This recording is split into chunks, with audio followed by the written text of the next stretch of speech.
Last summer, I received a call from a childhood friend. Her husband, Charlie, had died and she requested help moving some of his stuff out of the basement. While sorting through his belongings, we found a bag of old cassette tapes. I have similar tastes in music to her late husband, so she offered to give them to me. Most of them were mixtapes consisting of both famous artists and obscure bands I had never heard of.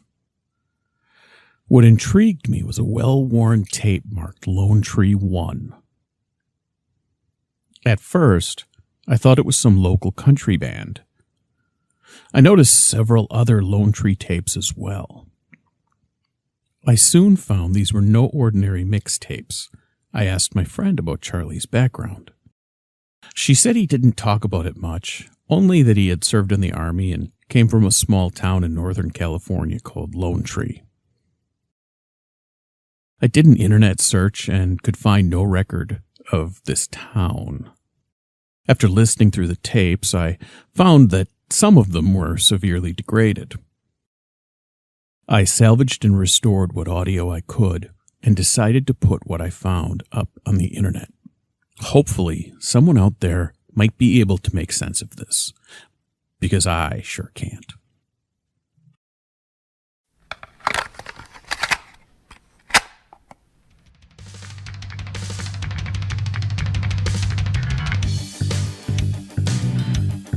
Good morning, California!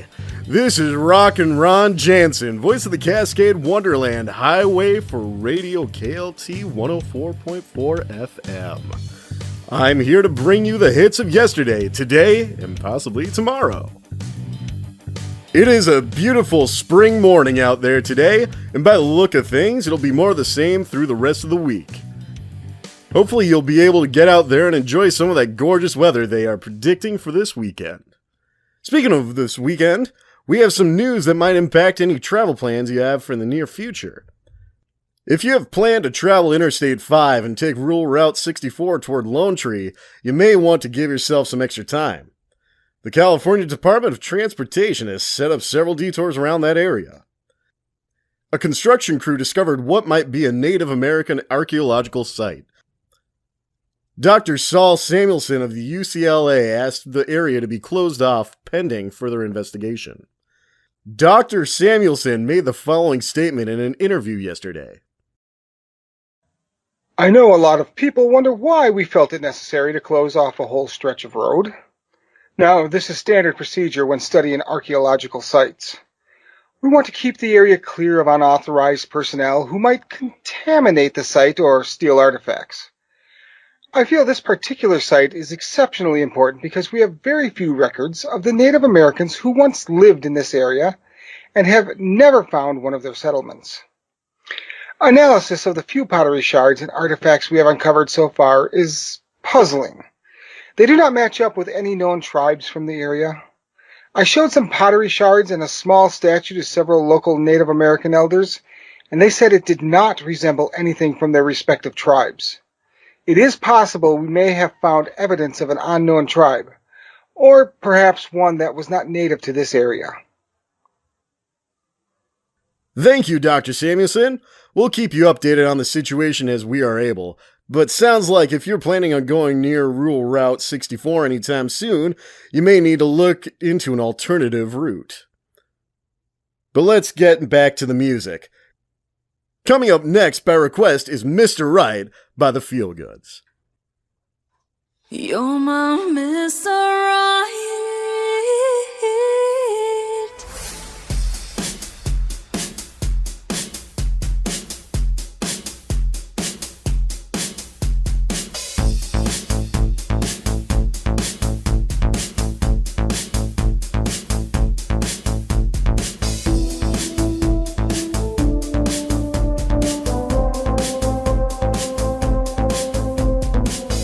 I never thought I'd find a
My name is Charlie Greenwald.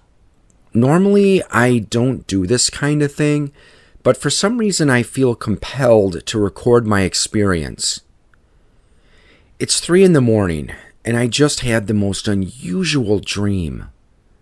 The only tape I can find to record this on is one that my younger sister left lying around. By the look of things, she was just recording stuff off of the radio. She probably left it on record, hoping they would play that stupid Mr. Right song that all the girls at school are going gaga over, but I digress. I wanted to record my dream before I forget it. It was strange in both content and how vivid it was. Not only can I recall its events with frightening clarity, but everything felt so real, like I was there. I could feel the wind on my face and even smell the air around me. The dream began with me flying over an unusual landscape. I can't begin to describe it. The sky, the land, everything around me didn't follow the laws of nature. There were colors I had never seen, land formations that seemed to defy gravity, and the sky was full of chaotic, swirling clouds. I came to land in a forest where I heard the sound of a distant drum and some sort of wind instrument. Oddly enough, the sky once again was sunny and looked normal. I followed the sound and came to a village. The buildings resembled something from the Aztec Empire, or maybe the Mayans or the Incas. I don't know. I'm not very knowledgeable in those kind of things. As I walked around the village, I saw people moving around, though I don't know if I would really call them human. From a distance, they appeared human and were neither exceptionally tall nor short. Upon closer examination, I saw their skin was green, and they were in no way, shape, or form human. Their faces were similar to that of Neanderthals, but more, how shall I put it, animalistic? They wore strange clothing similar to a tunic, but the left shoulder was visible. Each being had a tattoo on the upper bicep, shoulder blade, and upper chest. Some of the beings had similar tattoos on their front and back, so I assume these were to maybe identify them as members of a certain clan or family. I have no idea what the tattoo on the bicep was for. For some reason, the experience seemed familiar. Like I had this dream before. What was even more unusual was that they didn't seem to notice me. Some of these creatures even made direct eye contact. None of them ever came close enough to me where I would have needed to move or step out of the way. Although I felt uneasy, I walked through the village. With the exception of the fact that I was surrounded by non-human entities, it looked like an illustration from a textbook or a diorama from a museum depicting life in North or South America before European contact. The beings were performing the type of tasks someone from a primitive culture would engage in. I saw men preparing freshly caught fish and gutting a deer. There were women grinding corn into flour. I also saw children playing an unusual game with sticks. A trio of elderly women sang a song in unearthly voices that weren't exactly pleasing, but not quite discomforting. As I explored the village, I marveled at how real it all felt. I could smell the food, feel the smoke from the fires sting my eyes, and could even feel the heat and humidity. A pillar of stone carvings caught my eye. There were several figures appearing to engage in some sort of activity, though I couldn't quite tell what. I assumed the figures represented the beings in the village, though the limbs were out of proportion to that of a normal human. Suddenly, I heard yelling, like two people having an argument. The voices were in English, though, and the next thing I know, I'm back in my bedroom. I realized the yelling was just a couple of drunks having an argument outside of my family's house. It was a relief to be home, though for a while I stared at the ceiling, feeling too weak to move. When I found the strength to get up, I started searching for a tape to record my experience. Fortunately, my sister and parents are gone for the weekend. Otherwise, they would have wondered what the heck I was doing. I thought about getting a notebook and pen, but was afraid that I would forget too much in the time it would take for me to write this all down. I'll have to hide this tape from my sister. I can always get her a new tape. At this time, I don't want to risk her recording over it or even hearing what I have to say. Something tells me there is more to this dream than I expect. I will record my experiences as I have them. Charlie Greenwald, out.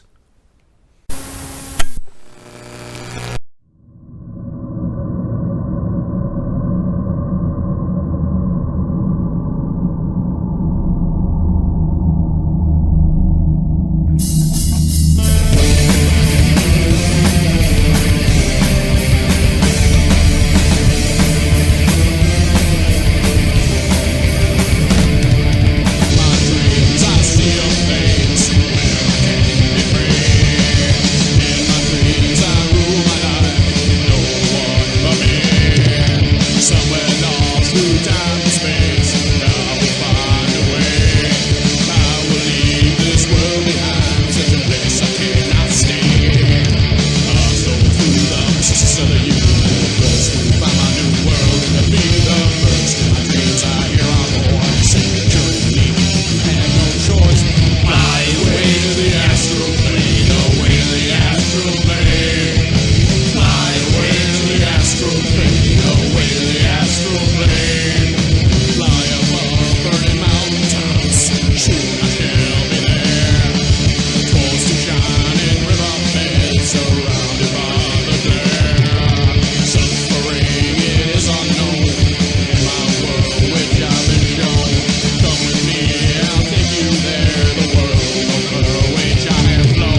Mm-hmm.